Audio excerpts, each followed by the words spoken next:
Okay, so let's have discussion. So wondering if you were inspired about these case studies, and if you have questions that we can, for cross-cutting, what could be applicable or not applicable for all the case studies.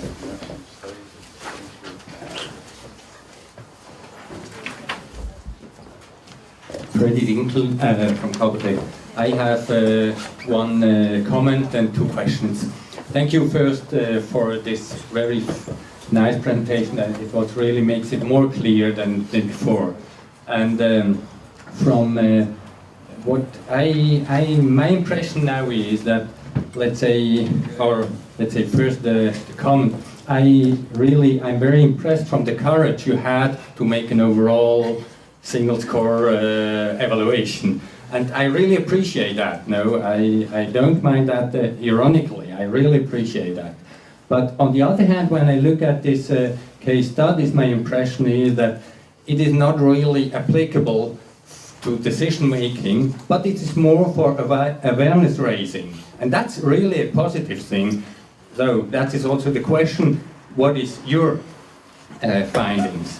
And the other one is the question, why you use GDP? Because also looking at this case studies, showing that all these deficits in GDP, that we all know, that telling us, for example, the GDP, that it makes no sense to drive a car safely, because every accident will increase the GDP. So I don't can imagine why you used it. Right. Let's start with the GDP. I think the most polemic. Can I give it to you, Richard? Explain the reasons why of these indicators. Yeah, GDP as an indicator is a question I think has been discussed a lot broader than this project. It is the indicator though of the value creation in the economy. And when you talk about the negative in economic value creation anyway, one of the value creation.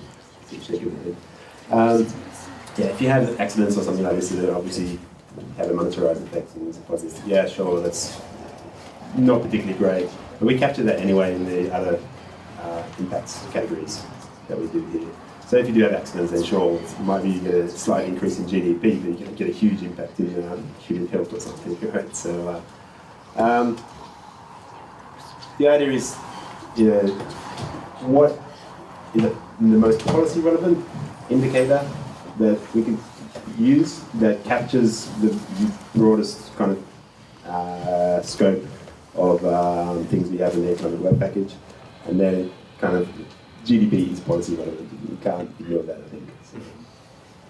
So, I don't know if Mark wants to add or anyone else. Mark, would you like to comment?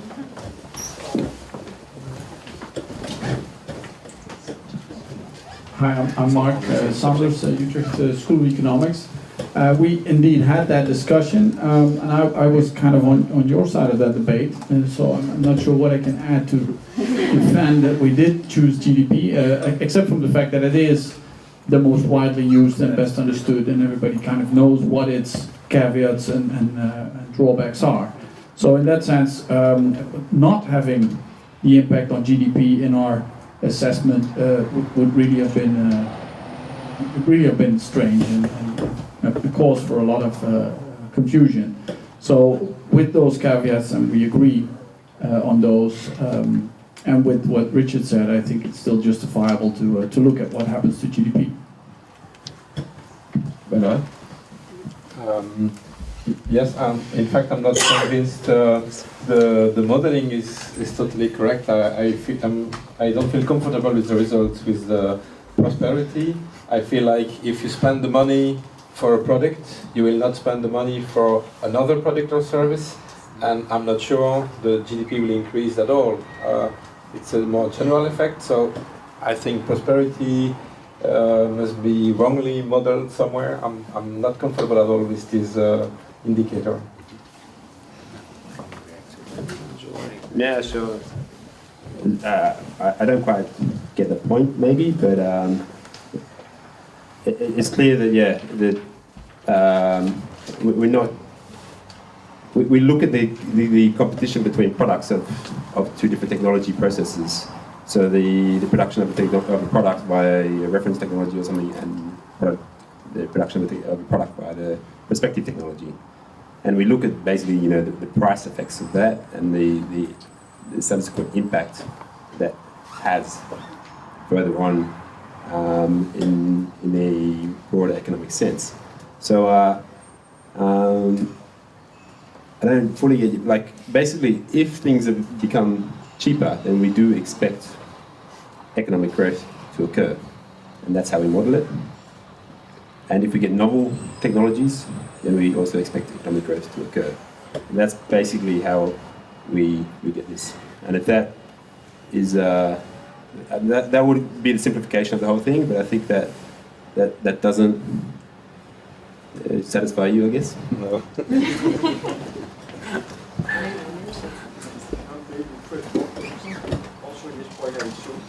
Yeah, very much so.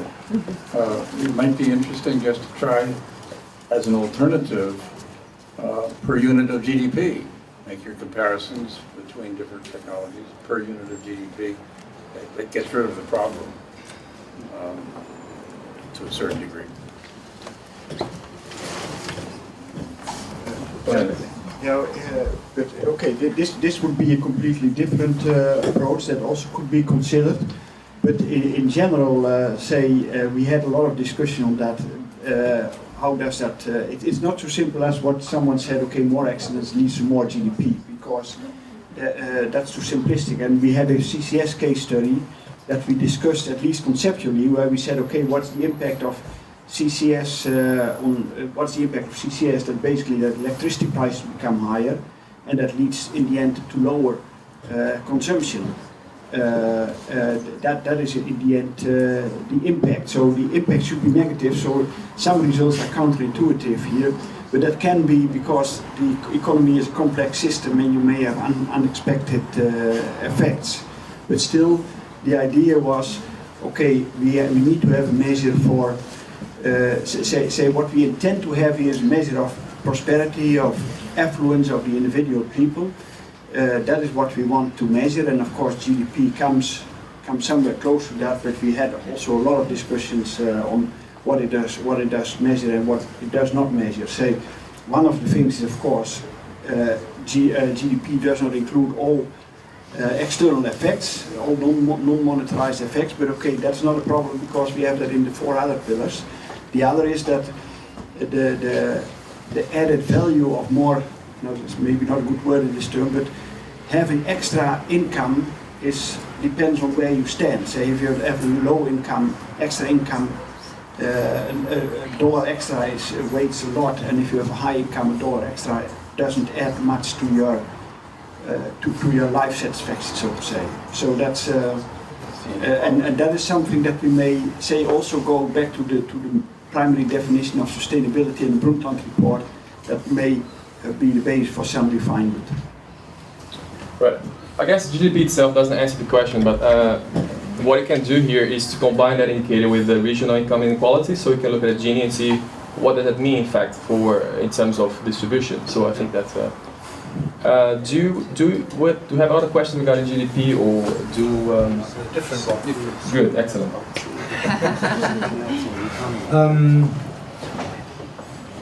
I'm wondering how you have built consumer behavior into the tool, because frequently it is the behavior of the consumer who governs whatever kind of impact. You can have an optimal performance regarding how you can wear your shirt with nano silver, but if somebody washes it after carries it it's gone. The same with the paint. You have, let's say, different paints with different qualities and different consumers who apply it differently. Yeah, he's not professional consumer and he painted twice. Then you still fulfill your functional unit by 1 square meter for years, but it would last 8. And that gives you a completely different picture. So how can consumer behavior build into the tool? Because if you leave it out, You're actually in the thinking of 1990 sustainable production. Mark, yeah? Mark would like to. It's a good question, but we had to be pragmatic in that department because this tool needs to be open to a host of technologies that you may want to assess, and with every technology there is a specific consumer behavior assumptions you can make about that. Now, so what we've done therefore is we have implemented a very general tool on how this technology diffuses into the system. And as a user, you parameterize that diffusion. And so as a user, I mean, it's a tool, so it means you have to do some work as a user. You have to do your consumer research, you have to basically get an idea of how the market will absorb this particular technology, and then you can put that into the tool, and the tool will calculate for you what the downstream effects of that will be, or upstream effects of that will be in the economic system, and I'm pretty sure that that then also translates into the other dimensions. If that answers your question. So the short answer is you have to put that in yourself.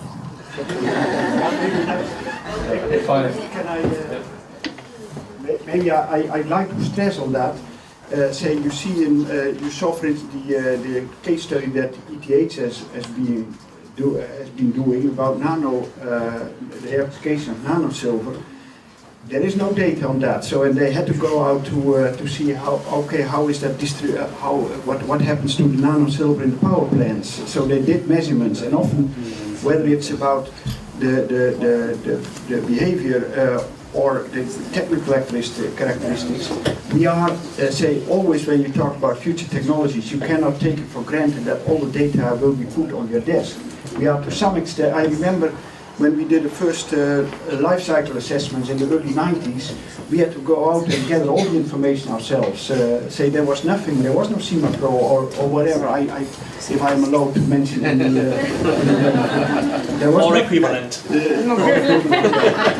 There was nothing like that. So we had to go out and gather all the information, and especially when it is about certain areas like social assessment, or whether it's about new technologies, you always must take into account that the data will not be put on your desk immediately. Got it. Oh, thank you. That was quick.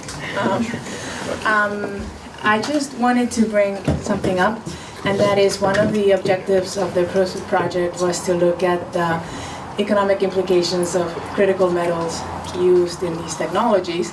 And we haven't really seen any of that here today so far. So I just kind of wanted to explain a little bit about that. And so we were actually in work package 2 with Richard and Edgar. Oh, no. And speak loud. I'm sorry? Speak loud. Shout. No. So we were working on work package 2. The economic package, and then also with the work package and the case studies for IT, and we were looking at the mobile phone. So basically, part of the reason we've sort of not integrated our work as much as everybody else here has done, which makes me kind of jealous, is the fact that even though critical metals play a crucial role in these technologies, such as the IT technologies, we really could not add that on the macroeconomic level. And Richard could probably explain a little bit more about this. They would just really get lost in looking at these 138 sectors. And one of the ways he tried to get around this was to say, okay, maybe we can look at the impact of scarcity of these metals by including, by having them implicitly in the macroeconomic model through the price mechanisms that we're putting in there. However, even so, I think we really don't see the implications of metal scarcity. So basically what we have done is we looked up all these metals, which are byproducts of a lot of primary metal extractions in most cases. And we traced them in our whole economy. And actually, this was sort of our roadmap that we used for later studies. So we said, okay, this is how much is being produced. We did the 2010. And from there, we said, okay, as Thomas pointed out in the work package for the case study, these are not metals for which life cycle analysis has been made.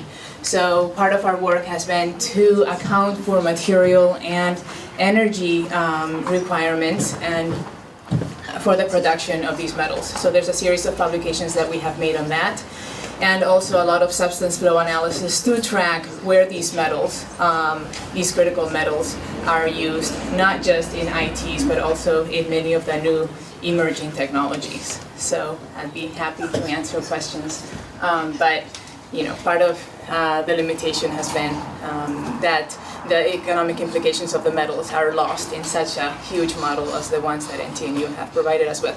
Thank you. Right. And the costs are lost too, because none of the prices for these metals, the market for these metals, the prices are almost never resulting from a real market. In the case of rare earths, the Chinese have 95% of the market, and it's all political, as you know. And that problem exists right across the board for all of their market. Well, I guess we can continue the discussion during the coffee break, but I have one very last question for the industry partners who support the case study. So, because I think all in all, I think we should be, it's not about developing new methodology and tools, but looking at application, and I think we hope we are driving change. So I really like to hear the opinions of people like Nokia and DSM who work really close here. What's the applicability of this? How do you see this fitting in your decision-making process, and what's the usability of ProSuite? If you could just briefly comment on that, I think it would be very interesting to listen to. Well, I explained the usability of this approach this morning when I warned you about commercial activities being undertaken with your results. And I think you should be very well aware of that doesn't happen. I'm speaking from experience when I had a clash with Roland Haas about binders from them which were functional competitors with our LKIT resins. And actually, at the end of the day, they came to Zolle to teach me a lesson. So I'll be very careful with that one. I think the main use of it will be defending a certain approach, for me anyway, defending a certain approach within our company. I shouldn't say that aloud, don't quote me on this one, but shut down the camera. but most large industrial companies are no unities. There are differences within the company. And I think I'm going to use these results not externally, but rather internally within DSM Resins. Because the conclusions that came out of the investigation of Lex, completely, I love them. You might say, perhaps I a little bit formed them, Lex, but but it's, I think it's approaches like this which are very, very fundamental that can help eventually to convince the business of certain things that they are at this moment pre-focused on doing business without actually knowing the background. We've got that expression, my mind is made up, don't confuse me with facts. And it often happens that way. So I'm glad that they have some facts now. Although I'm not completely feeling accustomed with, I've written on my hand, that Condorcet approach, Condorcet rules, I still don't feel at ease with it. Just want to inquire, that is not an invention of the ProSuite team, but I can find more information on that on the internet. Right. Condorcet Wiki. If I follow, sorry, I'm just really like to, anyone else from an industry would like to add to, but I think it's time to give them the voice. Hello, Arja Nikkinen from Nokia. It's been an interesting journey, I would say, 4 years, and what we expected from the beginning, or in the beginning, is totally different what we got out, and this is a positive comment. I think that this is the first time when we have tried these 5 impact categories for so large scale of industry, and I think it's interesting to see how applicable this will be in the real life. Whether we will be using this tool or these impact categories will be seen. So I think that with Tuomas and with the case study people, we have to dive deeper in the results to really understand. And as Tuomas mentioned, that it's been a challenging part to understand the results. There were some surprises, and then the interpretation and what is negative, what is positive, and is bigger bar better or smaller bar worse. That has taken a while to understand that. So it's been a bit kind of complicated, but really interesting. So I thank the whole process program for that, and especially the case study people. Thank you.